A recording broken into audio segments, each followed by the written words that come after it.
That's the most important thing that advisors to a president can do. You have to tell the president what he does not want to hear, but what he needs to know.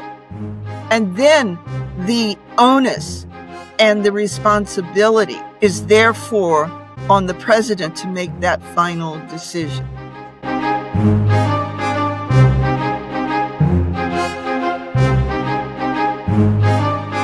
Welcome to the Diplomacy Podcast, where we explore how diplomacy shapes our world and our lives. I'm Nicholas Krolov. Since taking office, the Trump administration has purged a large number of national security experts, and many more are expected to be removed in the coming months. One of those purges affected the staff of the National Security Council. On our last episode, Ambassador Daniel Fried, a former senior director of European Affairs, mentioned that his most recent successor in that position, whom Trump appointed himself, was fired in that NSC purge. Administration officials have said that they intend to reduce the staff to about 50, the lowest number since the early days of the NSC more than 75 years ago. To discuss the loss of national security expertise in the US government, I'm joined by Ambassador Cindy Courville, who served as Senior Director of African Affairs on the NSC staff during the George W. Bush administration. She's a former civil servant at the Defense Intelligence Agency and was the first US ambassador to the African Union. Ambassador, welcome. Let me cut to the chase. Why should Americans care about the loss of expertise on the NSC staff? Yes, thank you, Nicholas, for having me on today.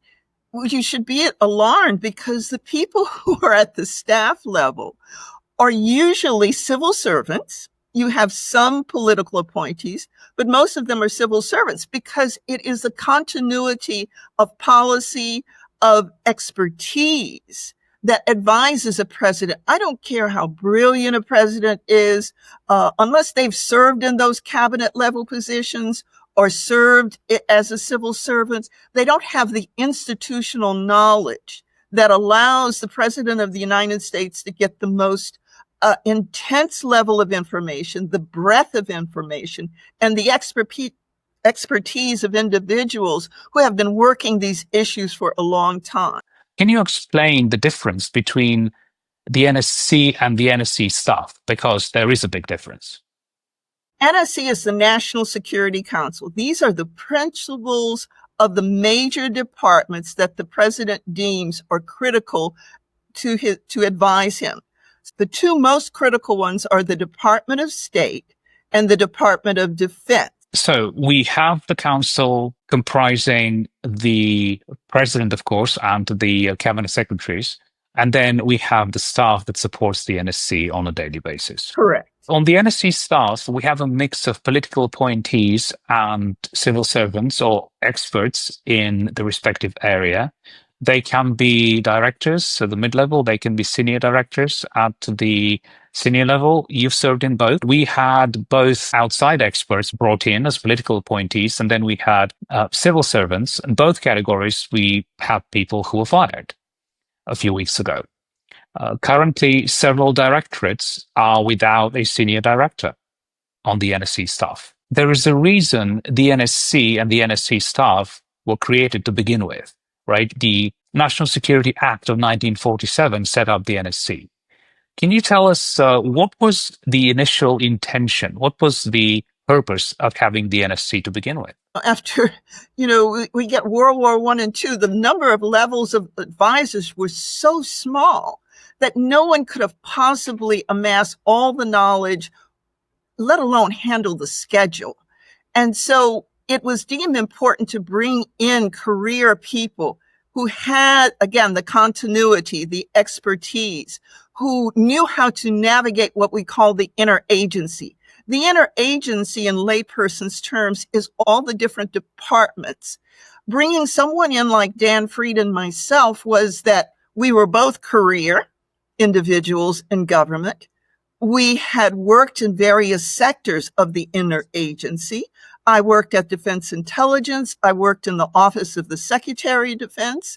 And I had also been an academic with expertise coming in, a PhD in international studies. Dan Fried, a senior career diplomat, had so many postings and expertise across the board that's invaluable knowledge You can inform a president. We do not make the decision for the president, but we prepare the key questions. We identify the key actors. We work with the intelligence community to request specific information. So I am concerned by the reduction of the number of personnel and the strain it's going to put on those individuals, the responsibility. At the end of the day, these are life and death issues. You need individuals with expertise in each one of those categories. That's why the size of the NSC grew from 20 people to 50 people to 120. Sometimes it goes a little larger. Each president might downsize, but not back to 50. I shudder at the thought of what kind of information, if any, is getting through to the President of the United States.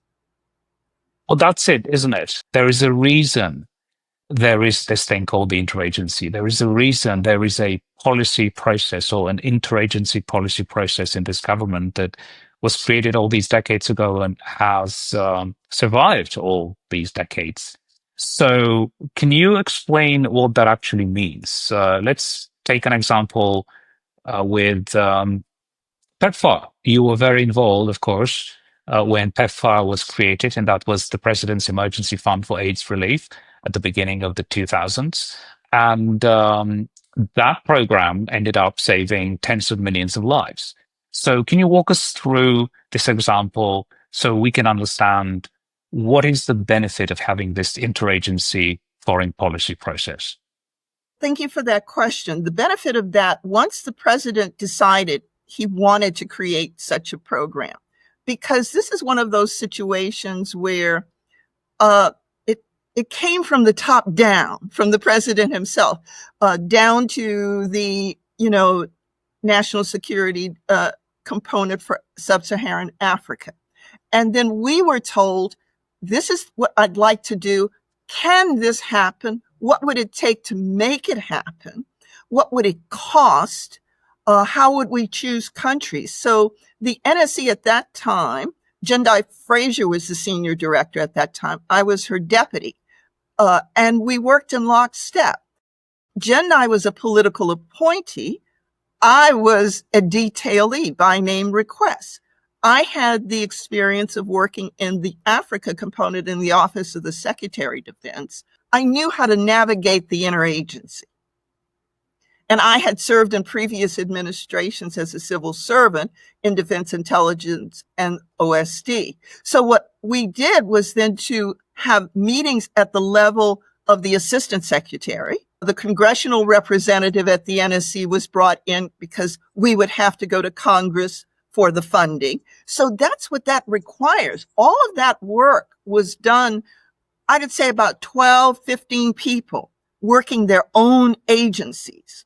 And the NSC's job is to coordinate that, to make sure they had addressed the questions the president had, the concerns, the timeline, the cost, the doability of a project. That's why you need someone for each one of the regions. So it was across the board that this collective, so it wasn't just Africa-centric, because it was going to involve a host of individuals. Then we wanted to say, how would we bring in our, counterparts in the world, our European counterparts, our African counterparts, our ambassadors. We had to reach out to them through state to say, which one of the countries do you think would be one of the 15 top candidates that we would pick? So once we had amassed that information, then we took it to the deputies level. At all times, the President of the United States was briefed on each of these actions and each of these levels as it moved forward. You described the top-down process, as you called it. In other words, the president, in that case, President Bush, knew that he wanted to do something to address the crisis of HIV/AIDS in Africa and other parts of the world. So the task that he put to you was essentially figure it out. Right? How do we do this? Right? Yes. How do we find the money? How do we do it? And then how long did it take until it was done? To make it happen, I have to stretch back in my memory because it's been a little while, but I would say it took us at least 3 to 6 months to go through the interagency, work Congress, because this is what the senior director for congressional affairs did, started to see if this would be something Congress would be willing to fund.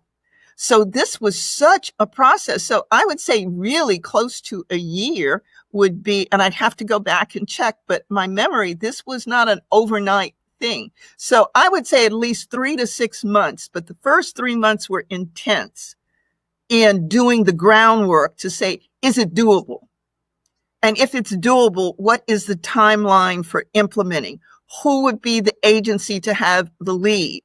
Who within an agency? And while it was important to Africa, the president saw a pandemic that he wanted to stop. And in this country, Americans directly benefited from the science, from the research, tailoring it to, let's say in Uganda was on the forefront. There were people who lived in villages who didn't have transportation to get their medication on a regular basis. And we noted that the Ugandans had used bicycles. So we provided things like bicycles to transport drugs to villages that were far away, cost effective.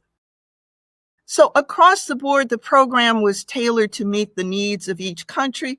Botswana and others had the scientific technology and hospitals, South Africa. Each one contributed as much as they possibly could. And the success of saving lives. Today, with the loss of that program, and for all intents and purposes, my understanding is that they've shut it down. So people are going to die. Now, something like this could have also be a bottom up, right? It could be a decision or an idea or a policy idea that comes from one of the agencies. Then how will that work?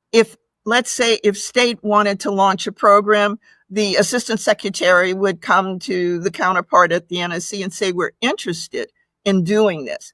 They would have consulted directly with the Secretary of State before it came down. Policy is made in NSC, despite what state likes to think, or sometimes it's jointly. But policy usually comes and it's sent out because the president will say, in our case on Africa, what are the critical issues?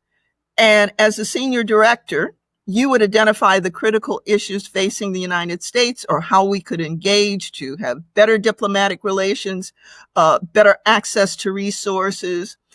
If we needed the assistance of the vote of, let's say, member states in the UN, these would be the kinds of things that the strategy is written at the NSC, given to the president. The president then usually says, go forward. Then we would start the process of engaging with the interagency. Now, to put this in the context of what's happening today, the reason we have this process is to think things through, right? To consider all the options, to consider the implications of all the options, the consequences, how a certain policy will play on the ground in the country where it's supposed to actually be implemented, right? These are things that take time. We don't have that. In fact, what is happening today is a fundamental shift in the purpose, even the mission of the NSC and the staff, which is from coordinating policy making, it is becoming, or some might argue has already become, much more than an overseer of implementation rather than a coordinator of policy making. This is how they're justifying the lower numbers.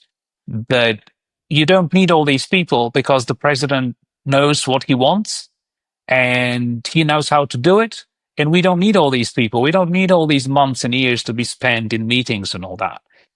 Can you talk about the balance? Yes, one doesn't want to waste time. One doesn't want to do meetings just for the sake of meetings. At the same time, we're not a monarchy. So how do you achieve that balance? I'm going to say we're no longer making policy. We are reacting to situations. How can I put it? The average American is in a blissful state of ignorance for the moment. And that's a wonderful place if you can be there, but the consequences are great. We have an electoral authoritarian regime at this point because de facto Congress is no longer effective. The Supreme Court has abdicated its power, so both branches of the government. So you have one branch of functioning government. That individual, the president, does not see the need to be informed by the interagency process. His cabinet members basically say yes. And the American people do not realize that there is only one individual making the decision. Even the challenges on Iran about the Defense Intelligence Report.